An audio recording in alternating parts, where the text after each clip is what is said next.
है जो हमें न समय समय पर हमारा सम्मान बढ़ाने का काम करता है। हम उनको कहना चाहते हैं, अगर आप संविधान बदलने को निकले हो तो इस बार भारत देश की जनता और खासकर यूपी की जनता पूरा पीढ़ी परिवार मिलकर के संविधान बदलने वालों को बदलने का काम करेगा। बताओ, संविधान बदलने वालों को आप लोग बदलने का काम करोगे कि नहीं करोगे? और जो लोग कहते थे कि वो डबल इंजन की सरकार है, डबल इंजन की, उन डबल इंजन वालों से पूछिए कि जब विकास देवरिया और बलिया तक पहुंचता तो आपका इंजन क्यों हाँफने लगता है? बताओ, डबल इंजन वाली सरकार के डबल इंजन हाँफने लगे कि नहीं हाँफने लगे? और उनकी भाषा भी सुन ली होगी आपने। अभी ये दिल्ली वाले और लखनऊ वाले, उनकी भाषा बदल गई कि नहीं बदल गई? और याद रखना,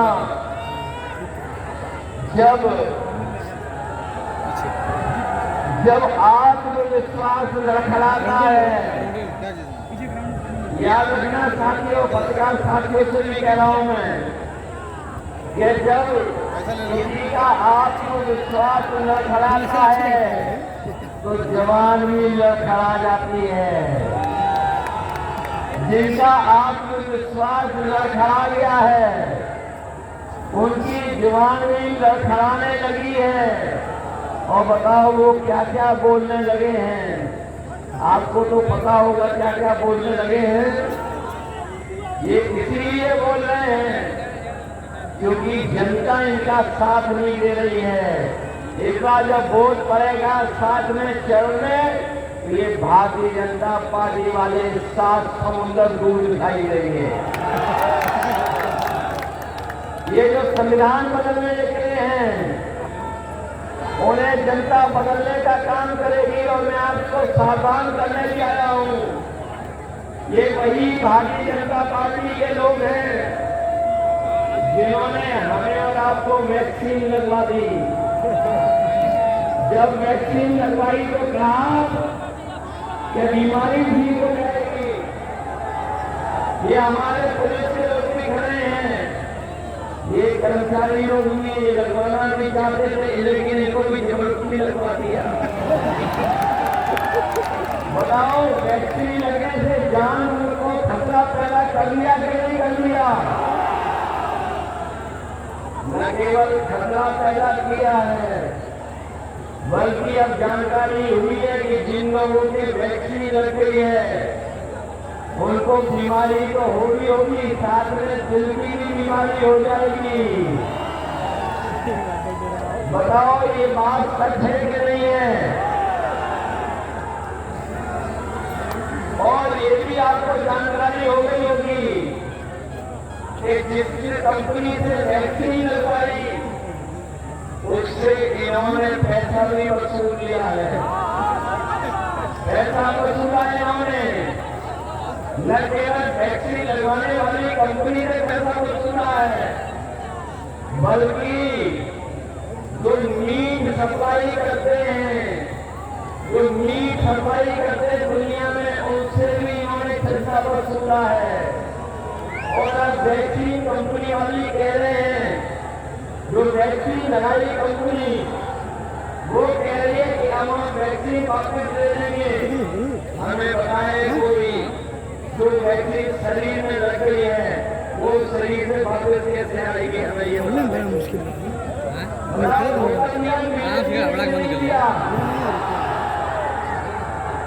इन्होंने महंगाई बढ़ा दी कि नहीं बढ़ा दी?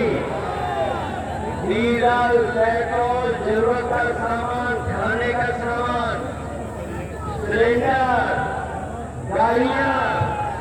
और बताओ हमारे नौजवान साथियों, आपकी मोटरसाइकिल 10 साल पहले कितने रुपए में आती थी और आज कितने में आ रही है? बताओ, 1 लाख रुपए से ऊपर की आ रही कि नहीं आ रही? न केवल इन्होंने महंगाई, गाड़ी, मोटरसाइकिल, जरूरत सामान की बढ़ाई है, बल्कि दवाइयां भी महंगी कर दी हैं। और जो दवाइयां होती थी आपकी, जो सामान्य बुखार ठीक कर देती थी 500 मिलीग्राम की, वो भी बताओ 600 मिलीग्राम खाना पड़ा तब जा करके बुखार ठीक हो रहा है। बताओ धोखा दे रहे हैं कि नहीं दे रहे हैं? जब इनका चुनाव था तो ये राशन में चुनाव दे रहे थे, दाल दे रहे थे, नमक दे रहे थे, रिफाइंड तेल दे रहे थे। और आज बताओ राशन में क्या दे रहे हैं आपको? राशन भी बेकार दे रहे हैं, जिसकी गुणवत्ता नहीं ठीक है। इसलिए समाजवादी पार्टी और कांग्रेस गठबंधन ने तय किया है कि आने वाले समय में सरकार बनेगी तो हमारे गरीबों के लिए राशन तो देंगे ही देंगे, राशन की गुणवत्ता भी बढ़ाएंगे। कम से कम गरीब का परिवार भर पेट खाना खा ले। और जिस तरीके से संपन्न लोग, बड़े लोग पैकेट का आटा खरीदने लगे हैं, हम अपने नौजवानों को और गरीबों को कह के डाले हैं, पैकेट का आटा जो गुणवत्ता में भी अच्छा होगा, पौष्टिक भी होगा, आटा के साथ साथ हम लोग डाटा भी खरीदने का काम करेंगे।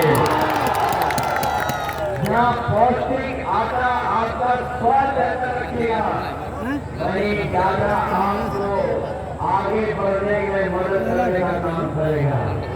जो हमारे नौजवान फॉर्म भरना होगा, पढ़ाई करनी होगी ऑनलाइन, चीजों को देखना समझना होगा, तो आटा के साथ डाटा भी खरीदने का काम हम लोग करेंगे।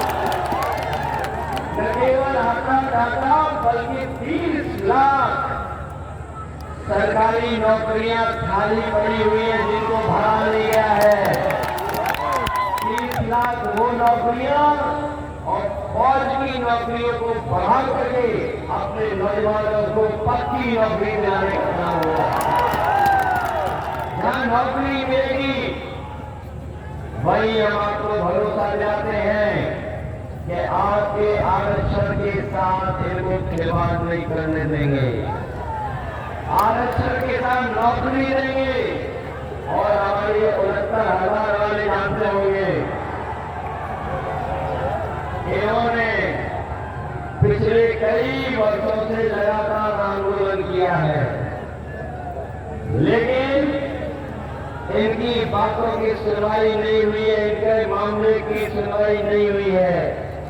मैं अपने तमाम छात्र नौजवानों को कहना चाहता हूं, जहां खाली बड़ी शिक्षक की नौकरी दी जाएगी, वही शिक्षा मित्रों को भी पहले की तरह सुविधा देंगे और अपने 69,000 वालों का भी आरक्षण ठीक कर करके इनका को भी नौकरी देने का काम आने वाले समय में होगा।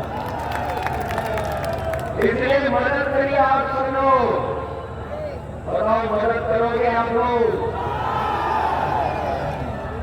जो पिछले 10 साल से सरकार में है उन्होंने बताओ क्या दिया है आपको? बताओ नौकरियां छीन ली आपकी कि नहीं छीन ली? आपकी नौकरियां छीन ली, महंगाई बढ़ा दी, किसान को संकट में डाल दिया। और ये जो दिल्ली वाले लोग हैं, इनकी भाषा गर्मी की वजह से तो बदली है, लेकिन जनता ने वोट डाल दिया उसकी वजह से इनकी भाषा बदल गई है। दिल्ली वाले तो दिल्ली वाले, ये लखनऊ वाले भी उल्टा पुल्टा बोलने लगे हैं। ये लखनऊ वालों का तो पूरा उल्टा पुल्टा काम है।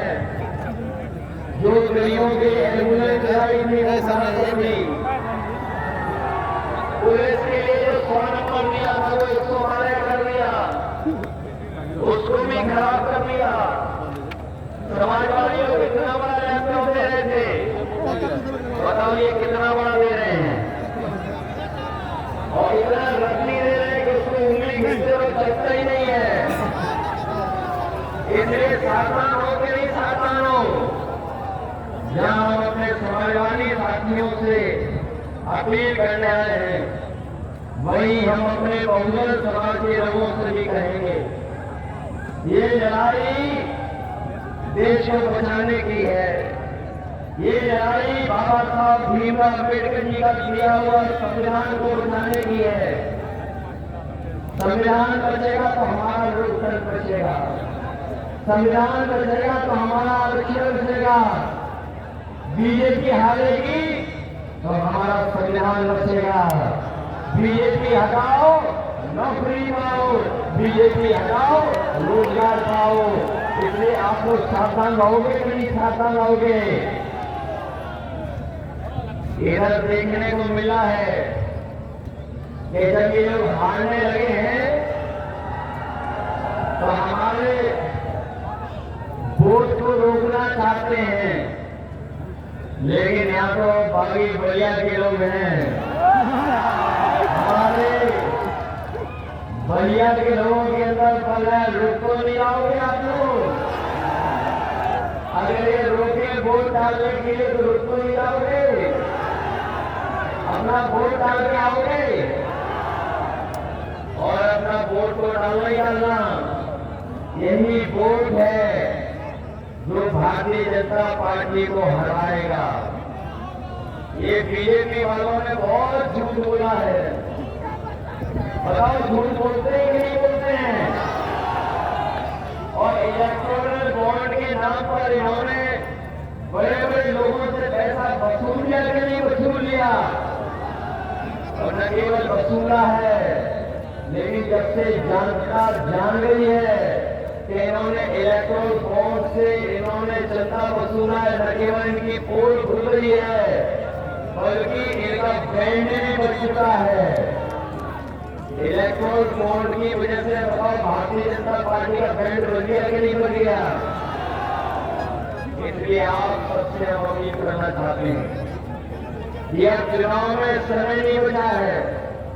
बताओ कितने दिन बचे हैं? तो आप अपनी तैयारी करोगे कि नहीं करोगे? बीजेपी की झूठी बातों में तो नहीं आ जाएगा कोई बताना की बातों में।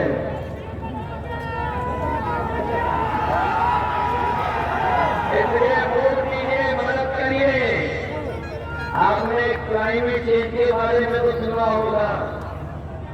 इस बार तो क्लाइमेट के चेंज के साथ साथ पॉलिटिकल क्लाइमेट चेंज भी होने जा रहा है। मित्र मंडल तो बदलेंगे ही बदलेंगे, मंत्रिमंडल भी बदलेगा, मीडिया मंडल भी बदल जाएगा। इसलिए आपसे हम कहने आए हैं, आपका वोट मित्र मंडल को तो बदलेगा ही बदलेगा, मंत्रिमंडल भी बदलेगा और मीडिया मंडल भी बदल जाएगा। 4 जून ऐतिहासिक दिन तो होगा। जिन्होंने कहा कि अच्छे दिन आएंगे, वो अच्छे दिन तो नहीं आ पाए हैं, लेकिन हम लोग बीजेपी को हरा करके 4 जून से खुशियों के दिन मनाएंगे।